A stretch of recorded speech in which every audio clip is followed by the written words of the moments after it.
Hey guys, Crypto Mike here with the mic check 1 2 1 2. Is this thing on? Hit the thumbs ups, the subscribe, and the notification bell if you enjoy my live streams and new videos. Now, we're going to actually go into one of my favorite books, The Big Questions by Lama Sira Das. This book actually got me through some of my darkest times, and I'm supposing that these are probably dark times for some of you guys, and this might actually help some of you guys. That's the reason I'm gonna put this video out there for you. The Big Questions: How to Find Your Own Answers to Life's Essential Mysteries.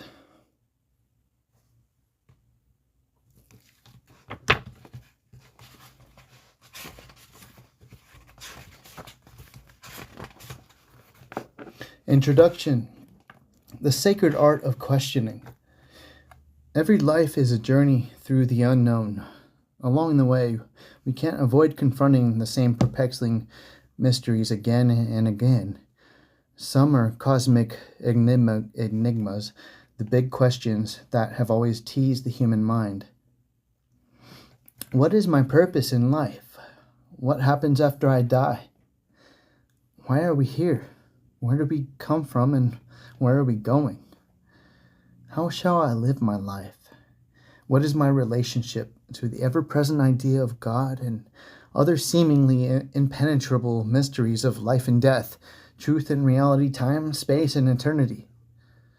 Others are puzzles laid at our feet by present-day society. How far should sexual freedom extend?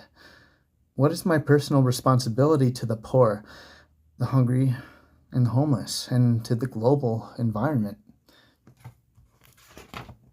Popular culture tries to get us interested in cracking enigmas like the Da Vinci Code, or more importantly, the genetic codes that might lead us to finding cures for disease. What about breaking through our personal identity codes and developing character, integrity, ethics, and personal values? What about untangling teenager codes and in-law codes, workplace codes, gender codes, dress codes, and other enigmas of everyday life? Then there are science-focused questions, including the origins of the immaterial universe, the nature of time, space, and infinity, and the mysterious birth of life. It was Socrates, the father of Western philosophy, who lectured the public. Quote, "Citizens of Athens, aren't you ashamed to be concerned so much about making all the money you can and advancing your reputation and prestige, while for truth and wisdom and the improvement of your souls you have no thought or care?" He was soon convicted of corrupting the youth of that city and sentenced to death. Plato believed that the sources of philosophy are wonder and discovery. He posed several of the seminal great questions, which he learned to value from his master Socrates, who famously exhorted his disciples to know thyself. Plato wanted to know, what is the nature of reality? What is truth, beauty, virtue? What is the best political system? What are the limits of knowledge? What is courage, justice, moderation? Bill Moyers, my favorite journalist, said, quote, "Every journalist worth his or her salt knows that the towering question of our time is, what is the human spirit?" Jean-Jacques Rousseau asked, "Why is everyone unhappy?" French philosopher Blaise Pascal said, "We desire truth, but find ourselves only in uncertainty." Carl Jaspers thought that the key question or philosophical problem was that what it means to be human and what each person can become.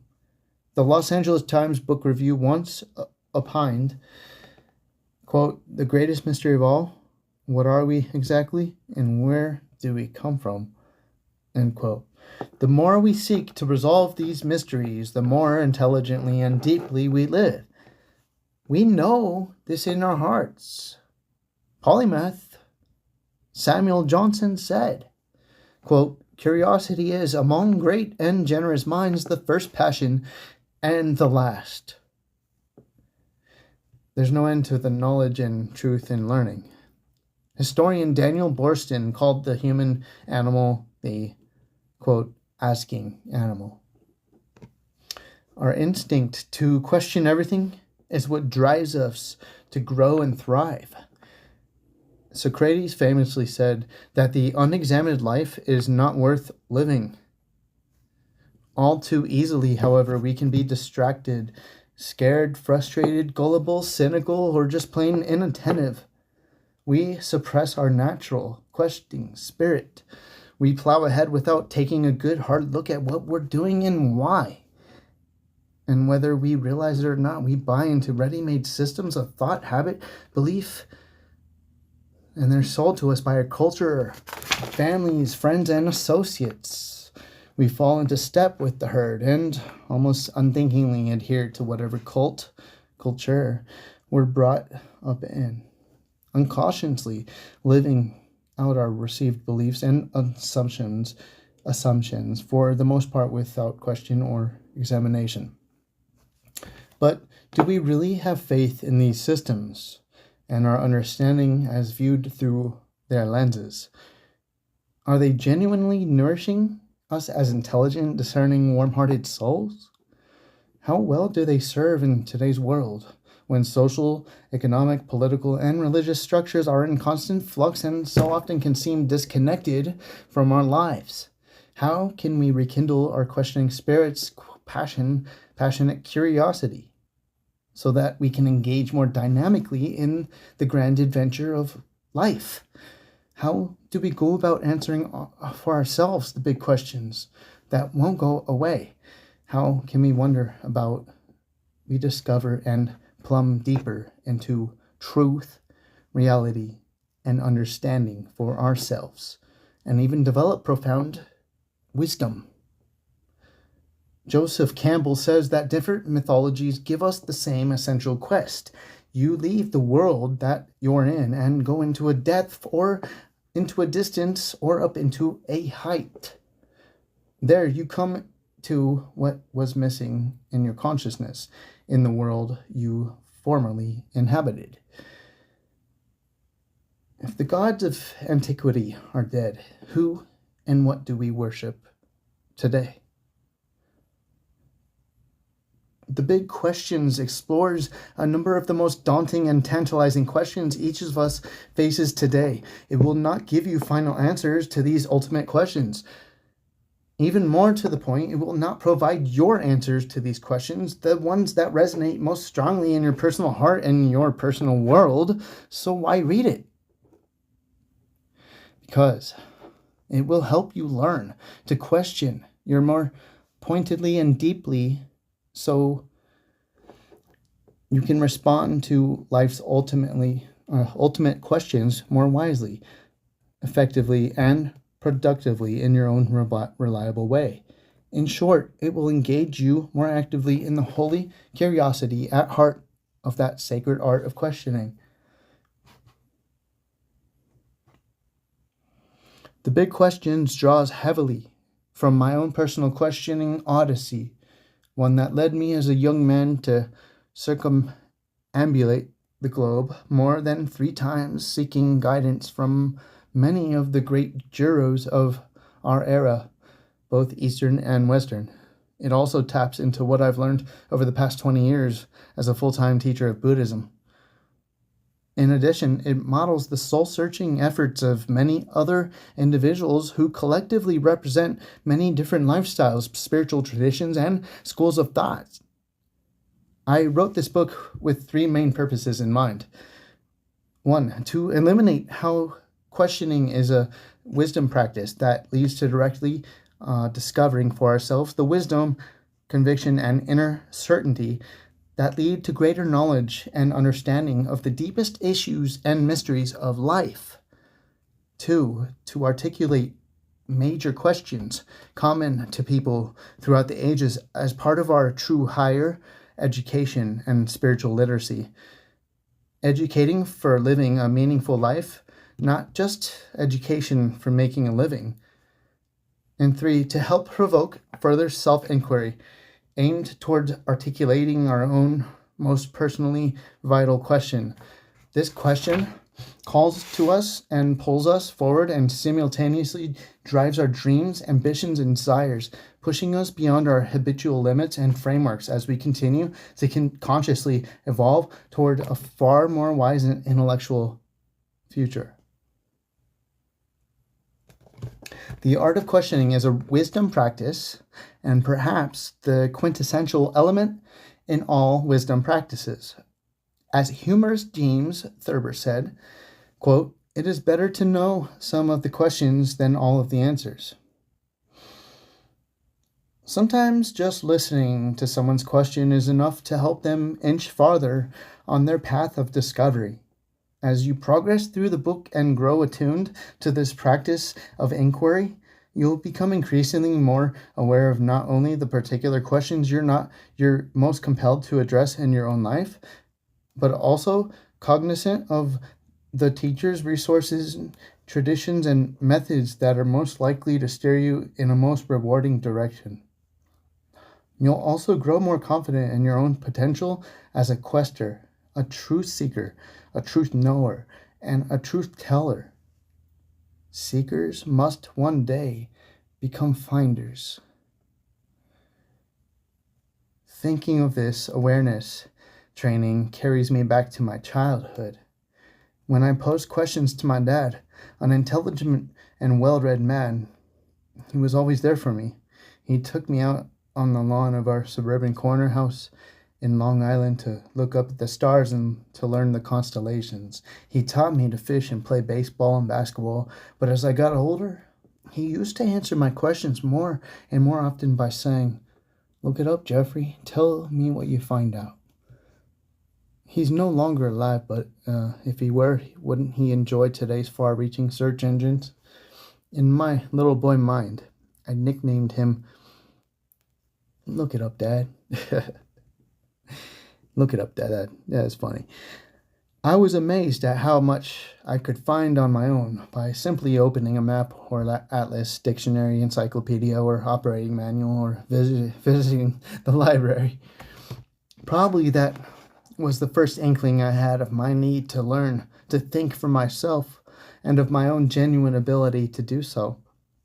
I was well endowed with the Y chromosome,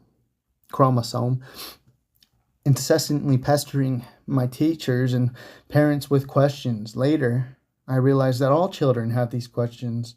It's as if a receiving antenna protrudes from every pore of their bodies, like invisible little sensors receiving an email. In this case, energy mail, from every part of the universe. The questions are outside, calling to them, and yet inside, motivating them as well. Questioning and answering are much more interwoven than we think, not unlike breathing in and breathing out. Can't we say at the world around us, no. Can't we say as adults that questions are not only calling us forward to look at the world around us, but also directing us to look deeper inside ourselves? Joseph Campbell pointed to this truth in his well-known statement, quote, "The big question is whether you are going to be able to say a hearty yes to your adventure." That's good right there. Guys, are you going to be able to say yes to your adventure? Is it going to be hearty? Are you going to be able to say, "Yes, let's go"? That's the question. That's the big question, guys. Are you ready? Even now, life is asking you, me, and everyone a big question. In whatever particular form it appears to you personally, it is up to you to look deeply within yourself, to hear and articulate in order to improve the human interconnection we all share. It's all a big interhuman connection, guys. It's a cycle. It's happening. We all share this together. What is all happening? We're all in this together, no matter what you think about it. Doesn't matter. Doesn't matter what you think about it. You're still in it. We're all still in it, aren't we? It is through the ongoing personal process of undertaking this kind of larger existential quest that life's most pragmatic problems and issues are clarified and illumined. Are we up to the challenge, the quest, the search for truth and meaning, God, reality, fulfillment, and the secret of life? Everyone is called, but few choose to respond wholeheartedly because it requires fearlessly facing serious doubts and living with them for a while. In overcoming this fear, we can all draw inspiration from these words of seminal Swiss psychologist Carl Jung, quote, "Thinking people welcome doubt. It serves them as a valuable stepping stone to better knowledge." Wherever and however you make your quest, you may discover that final answers to the big questions of life are still elusive, but you'll doubtless be able to deal with these questions much more effectively. I like the way Rabbi Michael Lerner addressed this issue. Someone once asked him why God allowed so many terrible and unfair things to happen in the world. He replied, quote, "I want to start with the fact that I don't know, that there is a limitation of knowledge and understanding built into being a human being at this stage in the development of the consciousness of the universe. Having said that, I want to consider several lines of possible response. As long as you understand that I know these are not answers, but only responses. The difference is this. An answer seeks to dissolve the question. A response recognizes the ongoing validity of the question and seeks to remain in connection with it." From a Buddhist perspective, I see the fact that we're often troubled by so many questions lacking final answers as an aspect of our singular heritage as human beings. Doubt, skepticism, and dissatisfaction can be precipitating forces, not just hindrances. They can propel us into wider exploration and deeper inquiry than we might otherwise make. As a psychoanalyst and author, James Hollis says, quote, "Doubt is a profound and effective spiritual motivator. Without doubt, no truism is transcended, no new knowledge found, no expansion of the imagination possible. Doubt is unsettling to the ego and those who are drawn to ideologies that promise the dispelling of doubt by preferring certainties will never grow. Dissatisfaction is our way of experiencing the threshold of questioning, seeking, and aspiring.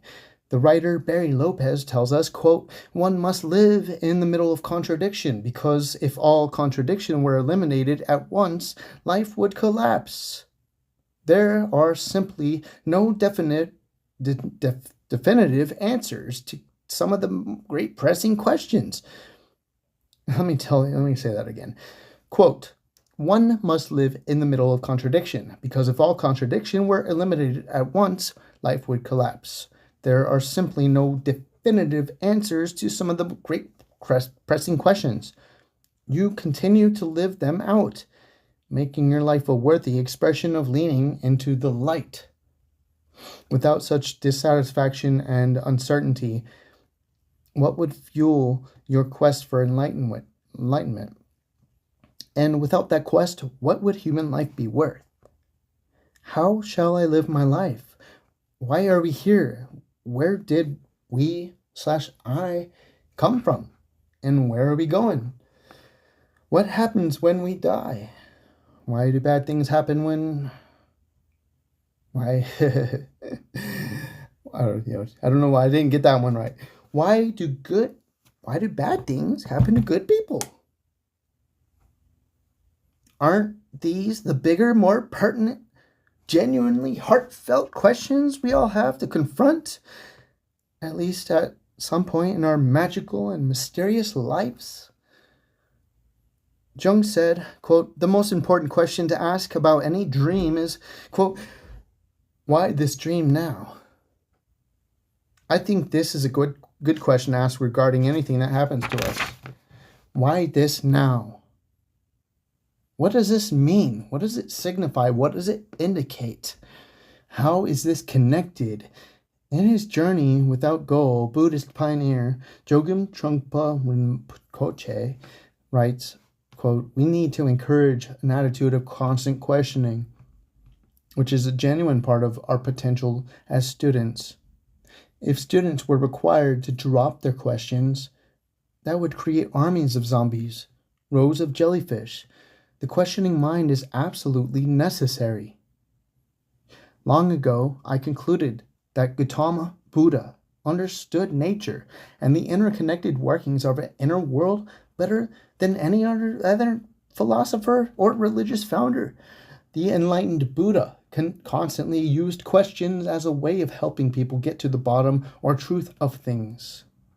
Rather than providing creeds or dogmas, he often led his interlocutors, I don't know, I've never seen that word before, through a series of queries until they arrived at some valid conclusions for themselves. Buddha famously pronounced 14 questions he would not answer, stating that they were unconducive to realizing the enlightenment which I would teach as the ultimate goal of spiritual life. These questions included: where does the world come from? Where do the world and time, space end? And other such speculative inquiries. I find it interesting and encouraging to note, unlike some fatuous know-it-alls, even unenlightened sage like the historical teacher called the Buddha did not pretend to have all the answers, but emphasized those of particular relevance to his particular enlightenment quest. Your own quest for meaning may take an entirely different direction from mine and leave you similarly indebted to other fonts on timeless wisdom. The important thing is not necessarily that you follow one particular path, but that you persevere in the journey so that you can live a more joyous, fulfilled, and enlightened life. Socrates thought that understanding the perspectives of others on 6 great questions would help him become a more excellent human being. He asked, what is virtue? What is courage? What is justice? What is piety? What is moderation? What is good? The Socratic method famously used questioning as the principal tool for acquiring self-knowledge as wisdom. Know thyself. He constantly exhorted his pupils. Know thyself. The questions you'll confront in this book were carefully chosen to stimulate and deepen inquiries into a wide variety of issues, age-old and contemporary, global and personal, spiritual and pragmatic. Obviously, there isn't space here, or for that matter in any book, to address all of life's big questions.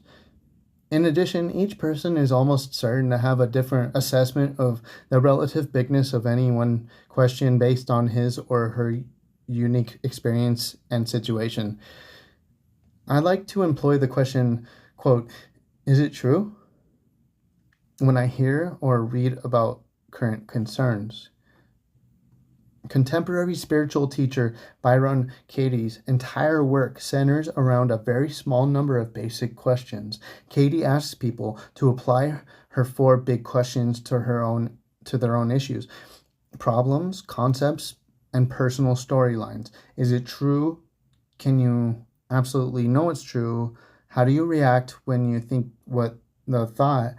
And who would you be without the thought? Katie's entire work and the basis of her mission revolved around asking these four big questions again and again. I don't let go of the concepts. I question them, she says. Then they let go of me. Okay, I don't know if I might be almost over 30 minutes here. I don't want to, I'll have to do an introduction part 2, because I thought the introduction was a little shorter. All right, guys. But that's what I'll do. This is a wonderful book to just buy, read, or just you're gonna you'll listen to the series I make. All right, guys. Give me a thumbs up. Subscribe. It probably won't make a difference, but subscribe anyways. They're unsubscribing you guys from me. It's really sad, you know, but whatever. That's what they're doing. So just keep subscribing to me. They go through cycles. I don't know why they're doing it right now, but they're every video I'd make, they unsubscribe a lot of people from me. So anyways, love you guys. You know, hope you get something from this, and you know, give me a thumbs up, subscribe, hit the notification bell. Love you guys. Have a good day. Crypto Mike out. Peace.